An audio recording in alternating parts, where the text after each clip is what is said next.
temperatura y es el incremento en temperatura que habría en el sistema si no evacúo el calor. Notan, en este caso, si empieza en frío, no aumenta la temperatura, no pasó nada. Acá, cuando estaba muy caliente, empieza la reacción es muy rápida y muy rápidamente la temperatura sube hasta 300 grados, que quizás no me convenga, ¿no? Es como aumenta la temperatura en el sistema. Y finalmente, al aumentar temperatura con un sistema gaseoso, eso implica que la presión va a aumentar. Otra vuelta, aquí tengo tiempo, la temperatura inicial, y en el eje Z tengo la presión. Si es frío, no hay reacción, la presión no aumenta. Si está muy caliente, la presión se dispara y muy rápidamente llegamos a una situación en la cual la presión está muy alta. Entonces, conclusiones de visualizar. Hay una temperatura mínima para completar la reacción.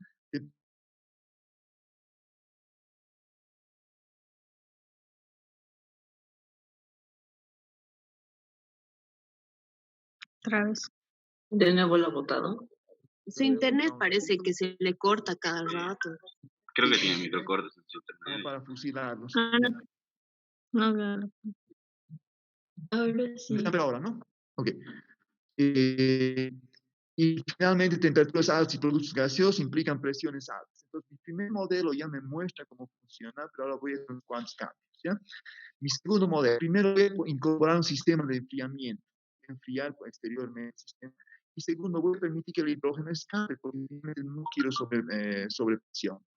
La ecuación que está acá, quizás no todos la han visto, es la que hemos utilizado en unidades 1, cuando hacíamos flujo de fluidos en fase gaseosa, ¿no es cierto? Y corresponde a no es térmico constante. En temas del Q, otra vez está tambaleando el internet. Antes nomás. Recuerdan, me interesa que sea más alta. Una idea es de que 100 grados es una temperatura adecuada para que la reacción pueda estar funcionando. Y el sistema le voy a meter agua caliente a estados acá, que si el sistema caliente mucho va a transferir calor y va a salir vapor de agua. Eso me va a permitir que más o menos 3 grados, como hirviendo el agua aquí en el sistema de enfriamiento, eso lo permite una buena convección y por lo tanto es un sistema que puede estar. Este es el diseño que hemos planteado. En el segundo modelo,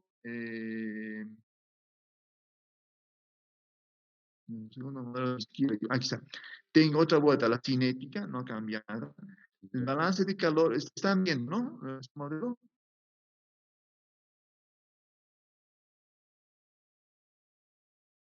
Sí. Ok, está bien. Entonces, no cambia para nada. El balance de calor, tengo el calor que va a la reacción. Aquí tengo el calor que estoy eliminando y el calor que estoy perdiendo porque escapa un poquito de masa de hidrógeno, ¿ya? El calor que se está acumulando. Y la relación que me permite calcular cómo varía la presión cuando escapa hidrógeno. Entonces, ahora mi modelo en Y, la variación de temperatura y la variación de presión en función, otra vuelta de CP, T y P. Son tres nada más que me permiten hacer un modelo que ya es bastante más interesante. Los resultados son estos, ¿no es cierto? Notan, acá quizás es el más interesante, es el tiempo, es la temperatura inicial, y no importa qué temperatura inicial yo empiece, la reacción termina siempre aquí a los 100 grados. Ya no hay sistemas donde suba aquí hasta 300 grados, termina a 100 grados. Las reacciones, por más que empiecen a 0 grados, hay algo de reacción porque el sistema, el agua caliente a 100 grados está calentando la reacción, ¿cierto? Si estaba muy caliente, la reacción va a funcionar, pero va a estar frenada porque no permite que la temperatura suba mucho. ¿Sí? Entonces, conclusión, el baño a 100 grados permite reacciones frías. Las altas temperaturas quedan parcialmente controladas. Antes llegaba a 300 grados, ahora tengo un pico a 240. La presión máxima de 200 grados se reduce de 2 por 10 a la 4 pascales a 1.1 por 10 a la 4 pascales, se baja a la mitad. Y contaba una temperatura ideal de producción a 140 grados. ¿Por qué 140? Porque me pareció bonito. Un poquito más arriba sube mucho la presión, no estoy muy cómodo. Más frío, va a tardar más tiempo, no me conviene. Entonces, un poquito al ojo de buen cubero estoy diciendo, deciden seguir este caminito azul de acá. Pero de todas maneras, estas presiones altas me están molestando, me ponen nervioso, porque puede llegar de todas maneras a unas, ¿cuál sería esto?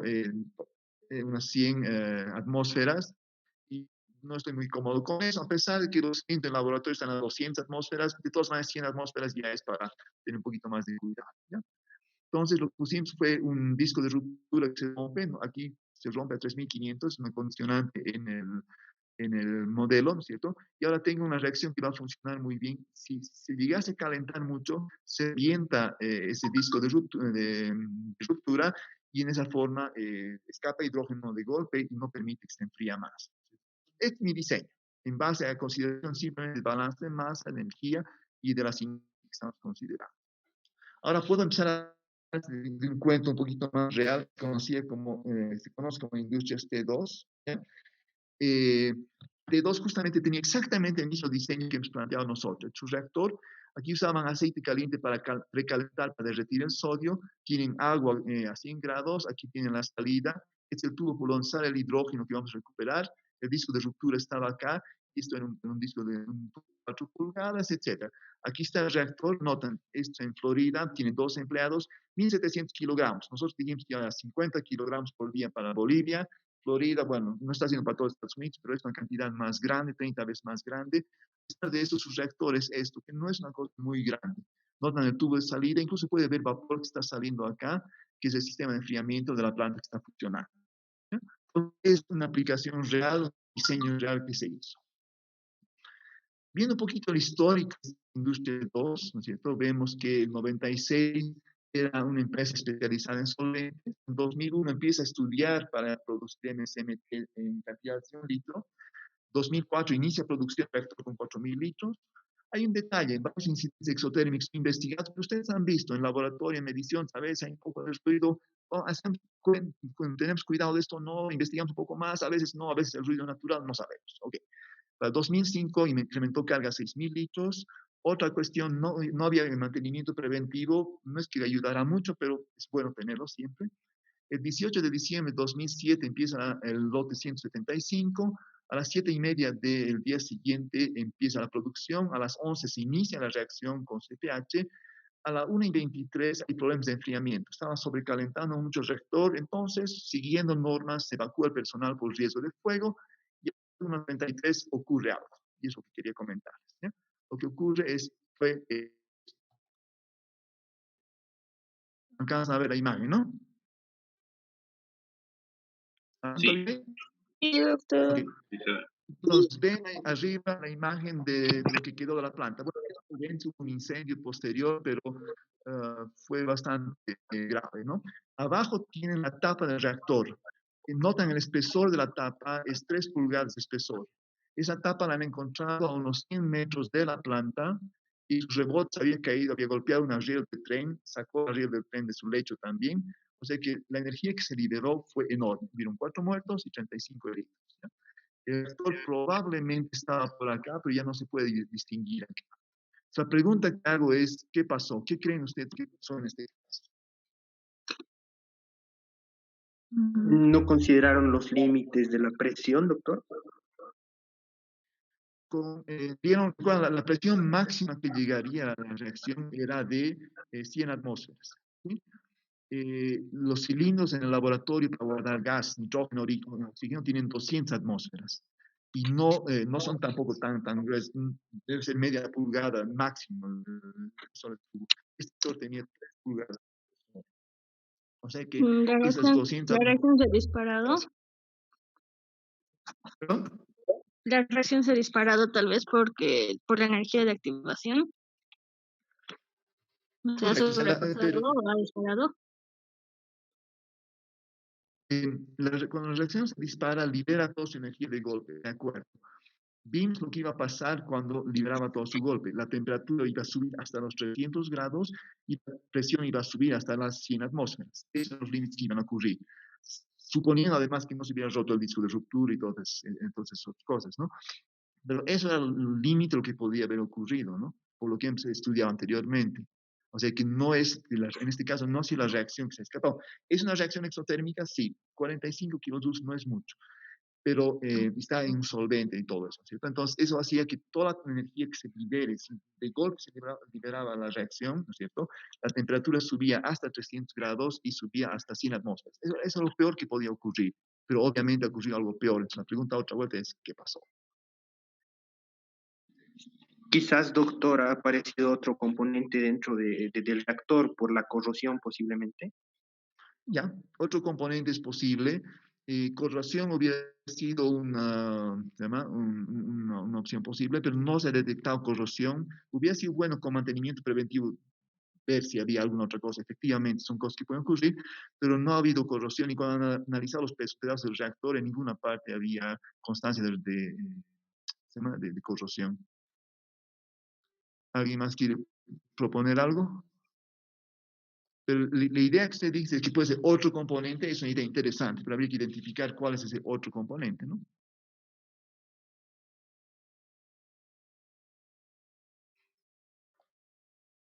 Algunas veces, algunos sugirieron que era el hidrógeno, que efectivamente si hidrógeno reacciona con oxígeno, libera agua y una cantidad enorme de energía. Pero como el reactor está bajo presión, oxígeno no puede entrar.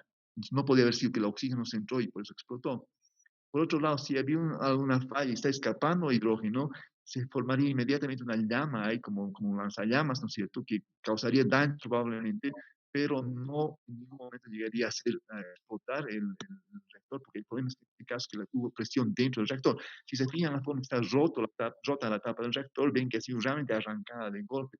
No es que ha empezado a fallar, recibió un golpe, ha saltado como quien rompe un vidrio, ¿no? ¿Alguna otra opción o sugerencia, idea? No. Entonces, la otra sustancia que está en gran cantidad y que podría haber sido, porque tiene una cantidad grande además para lograr esto, era el solvente, que normalmente consideramos como una cuestión inerte, ¿no?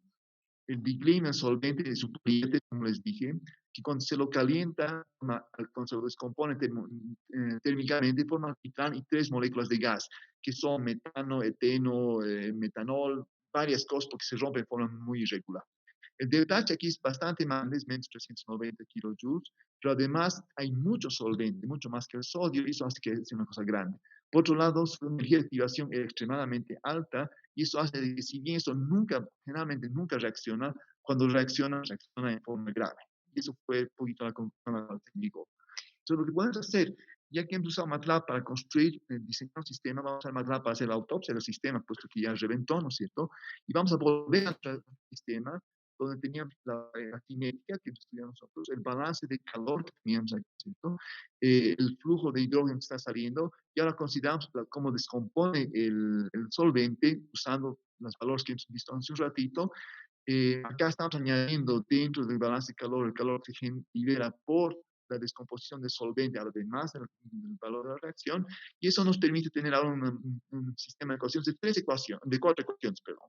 Cómo varía CpH en el tiempo, cómo varía la temperatura en el tiempo, la presión en el tiempo y cómo varía el solvente en el tiempo. Al hacer eso, vemos que bajo funcionamiento normal lo que tendría que haber ocurrido es esto. La temperatura tendría que haber subido, no, perdón, la presión tendría que subir hasta un máximo de 3000 de 30 atmósferas y tendría que haber caído. Ese era el camino.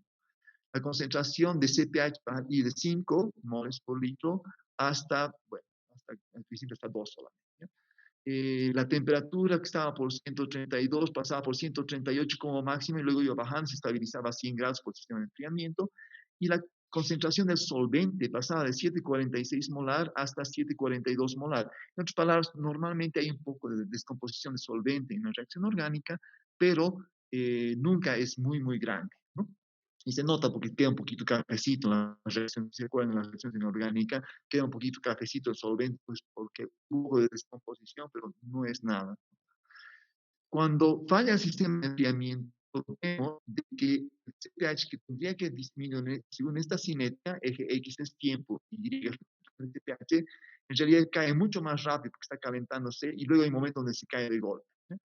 Del mismo modo, la concentración del solvente tendría que ir este camino casi no cayendo, ¿no es cierto? Y en realidad lo que pasó, como falló el sistema de enfriamiento, de repente, de un momento al otro, cayó la concentración, ¿no? Notan que si una cinética es una caída brutal que le pega aquí al solvente, que libera de esa manera toda su energía.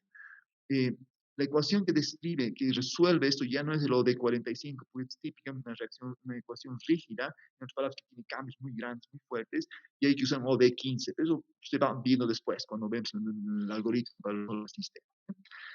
Cuando vemos las otras por la temperatura, que estaba aquí por los 140, tiene que caer hasta 100, vemos de que va a aumentar, al momento se dispara, el momento que descompone el solvente se dispara, y llegaría, por cálculo, a una temperatura máxima de 1300 grados centígrados. El gradiente máximo que tiene es desde 2820 grados centígrados por segundo. Obviamente no va a llegar a este punto porque va a reventar la tapa antes, pero es un evento ya extremadamente peligroso. La presión que estaba por acá a una atmósfera que iba a subir hasta unos 30 atmósferas, iba a caer, ¿no es cierto? De repente se dispara, ¿no es cierto? Y llega un máximo de 4000 atmósferas. Obviamente ningún reactor va a aumentar 4000 atmósferas.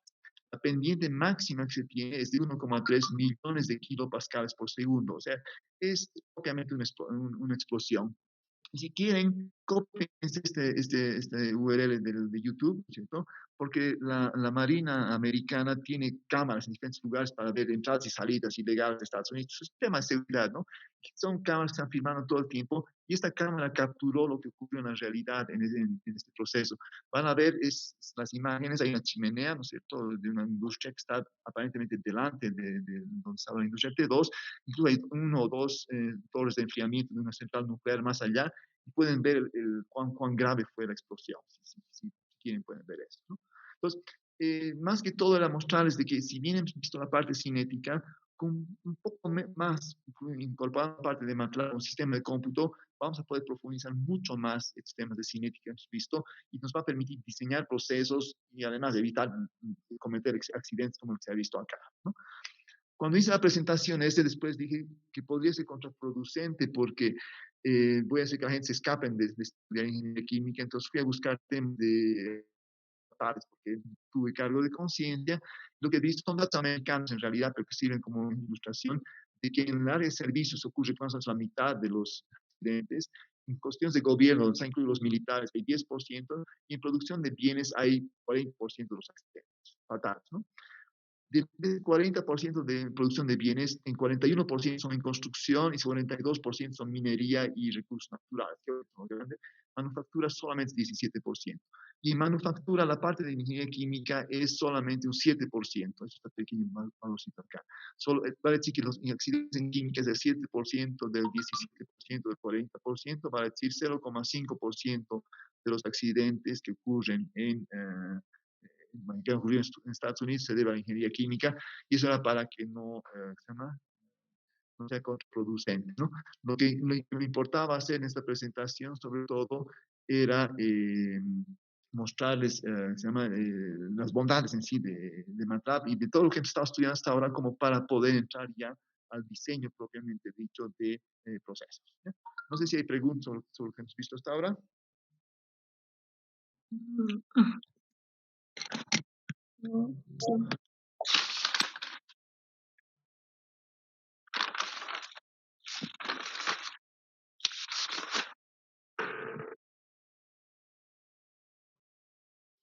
¿No hay preguntas, no hay comentarios? Doctor, para el tema del manejo del MATLAB, tendríamos que ir Sí. familiarizándonos con la generación de este tipo de gráficos también, ¿verdad? Porque lo que Claro. nos permite lo de 45 es más que todo ver la resolución de las ecuaciones diferenciales que tenemos para resolver el sistema. Correcto, pero se dan cuenta, una vez que puedo calcular eso a diferentes temperaturas y con eso ya puedo generar fácilmente estos diagramas 3D donde puedo evaluar temperatura, de presión y todo eso, ¿no? Sí, doctor. Y una consulta también, doctor, respecto al tipo, bueno, que vayamos viendo, el tipo de reacción que vayamos viendo, tenemos que profundizar más no sé si en el mecanismo, en la naturaleza propia del reactivo, de los productos, para no caer justamente en este tipo de situaciones, viendo sus energías de activación y obviamente poner en los límites dentro de la resolución de la ecuación diferencial, ¿verdad, doctor? Correcto. Dicho de otra forma, lo que no sabemos nos puede matar, ¿no? Hay que considerar todas las cosas. En este caso, solvente lo dieron por hecho, pero no hay que dar nada por hecho, ¿no? Hay que controlar todo. Ahora, dentro hay otros errores también graves que vamos a ir descubriendo también con la materia, ¿no es cierto? Por ejemplo, si ustedes estuvieran trabajando en esa industria y tienen este proceso y saben que hay este problema, ¿Qué sugerencias tienen que podríamos hacer para evitar que ocurra este accidente? O sea, ¿cómo podríamos manejar el proceso como para no estar expuesto a este tipo de problemas? Suponiendo que no podemos cambiar de solvente, nada, ¿no es cierto? Y que sabemos que los sistemas de enfriamiento pueden fallar. ¿Se les ocurre alguna manera en la cual podríamos evitar estar en esa situación?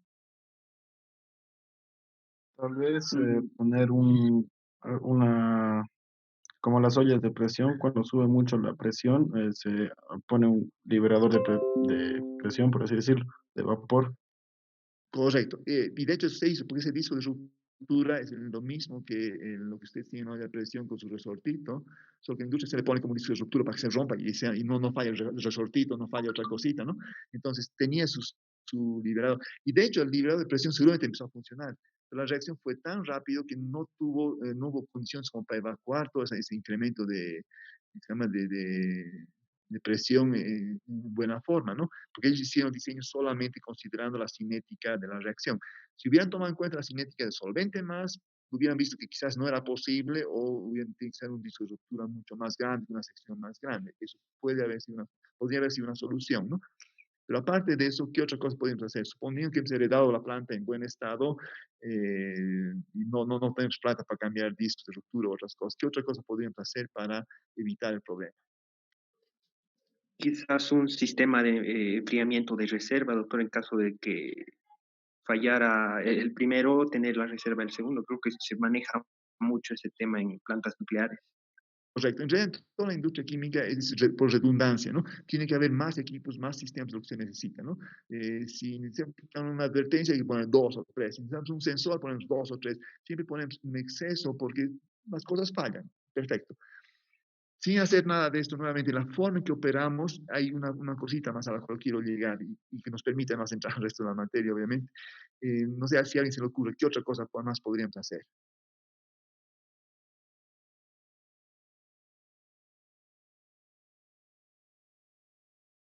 Ok, aquí está la cosa, ¿no?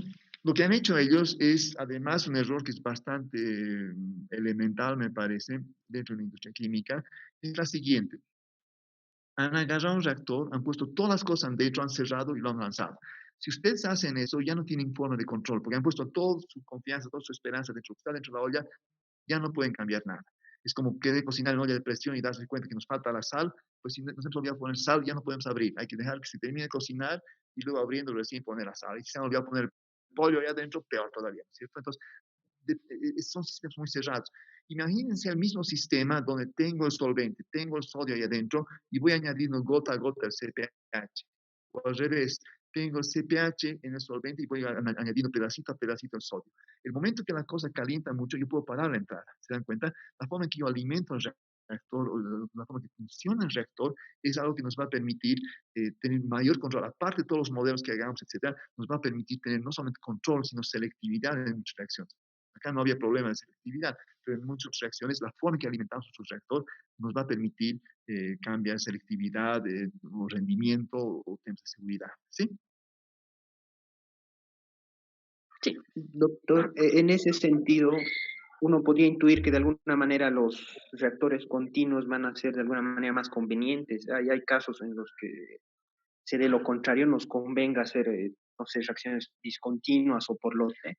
Correcto, correcto. Lo que vamos a descubrir justamente es eso, de que en algunos casos un reactor continuo siempre va a ser mejor, en otros casos un reactor discontinuo o por lote va a ser mejor. Depende de la reacción, el tipo de la reacción. No solamente temas de seguridad, sino a veces incluso temas prácticos, ¿no? Un ejemplo simple, ¿no? La industria cervecera hace años está tratando de hacer la fermentación en continuo, en otras palabras, que hay un tubo por donde entra la malta y la levadura y el otro lado está saliendo cerveza, porque así no tendría que tener tantos tanques tan grandes sin utilizar tanto tiempo. El tamaño de la planta puede reducirse a la décima parte prácticamente si logran eso. Pero hasta ahora ninguna cervecería ha logrado hacer eso. Tiene que ser por lote. Hay que cargar todo, poner las levaduras, cerrar y esperar 2 semanas a que termine la reacción, ¿no? Entonces, hay casos como este donde quisiéramos tener, pero no podemos por las condiciones, por los reactivos mismos, en este caso por el comportamiento de las levaduras. Hay otros que por temas de rendimiento, de selectividad, no nos conviene continuo, o más bien sí nos conviene continuo. Entonces, la cinética que hemos estudiado nos va a permitir tener luces también sobre qué tipo de reactor nos conviene tener, y luego hacer los cálculos para ese reactor y ver la conveniencia, el costo y todo eso, ¿no?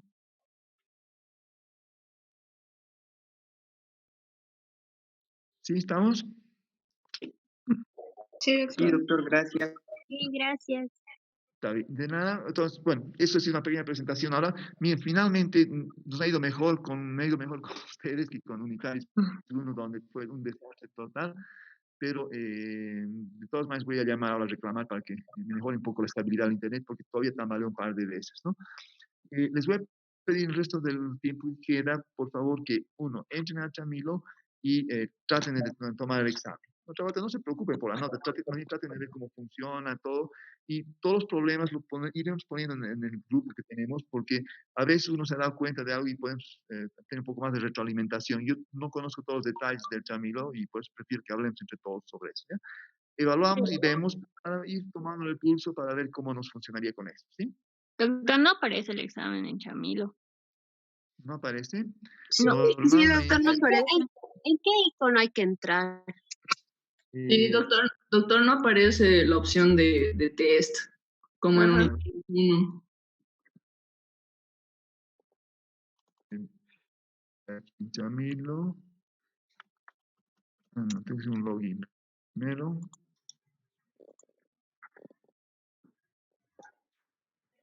No lo puse, estaba sospechando que quizás el Chamil porque me estaba haciendo fallar mi internet. Aquí estamos en mi caso. ¿Ven ahorita mi pantalla o no? No. No. Ok, No. cachita, ahí te voy a arreglar eso.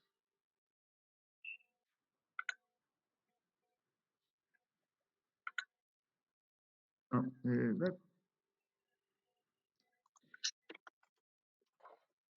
ahora ven, ¿no? Sí. Eso que tendrían que estar viendo ustedes, ¿no? Un poquito diferente porque es la visión mía como docente, pero de ustedes debe ser algo parecido, ¿no? Y hay acá, no, yo no lo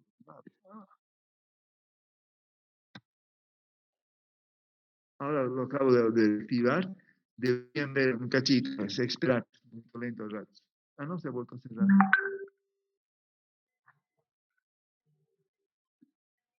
Ya. ¿Les aparece ahora a ustedes tests o no? Puede que sea un poquito más lento.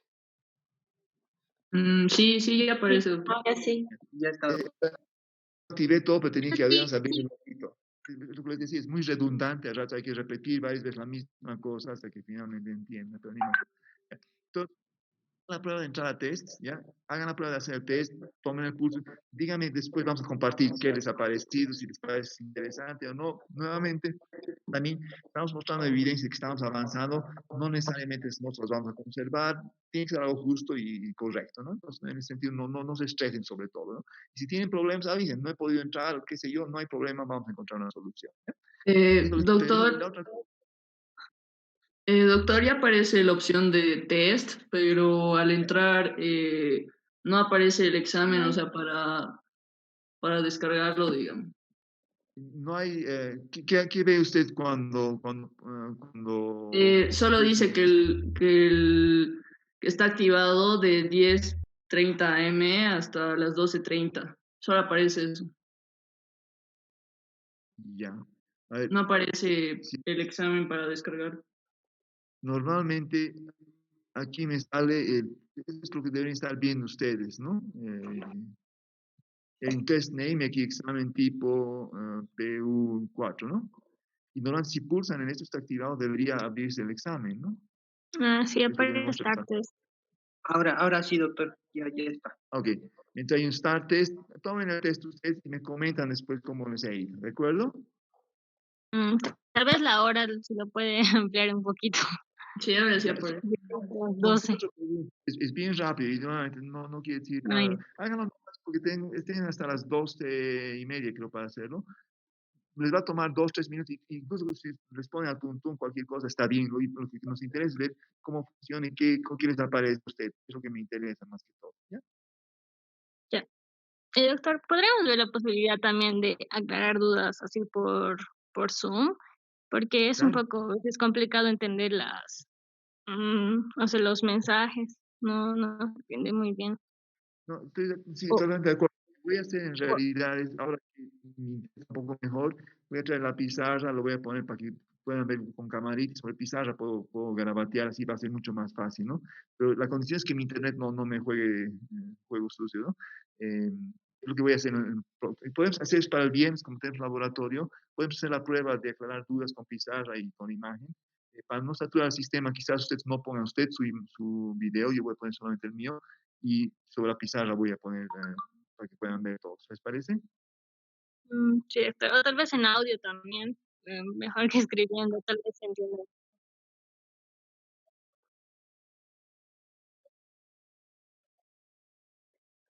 ¿Ya? Correcto.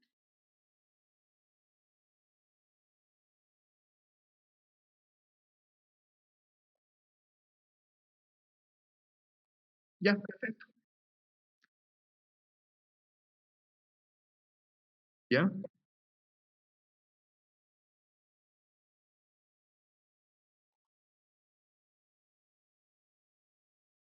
Ok, entonces lo que voy a empezar a hacer es, en base a las preguntas que manden, yo lo voy a subir a YouTube y lo que podemos hacer con Zoom, con cámara, es aclarar pequeñas dudas sobre los ejercicios que se han resuelto, que va a ser más fácil, ¿no? Sí, es un poco más fácil entender por Zoom que escrito. No, es más rápido de todas maneras, ¿no? Ok, perfecto. Entonces, eso vamos a hacer. El viernes nos veremos de todas maneras para el laboratorio. Les mandé una cosa que podría servir como guía para tratar de mantener alguna parecido de prácticas. No sé cuántos de ustedes tienen MATLAB a mano. Para los que no tienen, lo que pueden hacer es mandarme los comandos. Yo lo corro aquí y les mando sus resultados, pero ustedes tienen que interpretar y ver qué hacen con eso, ¿ya? O cualquier otro método. Eso iremos viendo, pero les sugiero que discutamos eso el viernes, ¿les parece? Ya, Ok, ya. Sí, entonces, está bien, doctor. por hoy día terminamos. Seguimos escribiendo por plataforma, todo lo que sea necesario por WhatsApp. Hagan el chamilo y nos vemos el viernes a la misma hora, a la hora del laboratorio, ¿sí? Está bien, doctor. Gracias, Sí, chao, nos gracias. vemos. Hasta Gracias, luego. doctor. Doctor. Doctor, gracias. Hasta Doctor, luego. gracias. Hasta luego, doctor.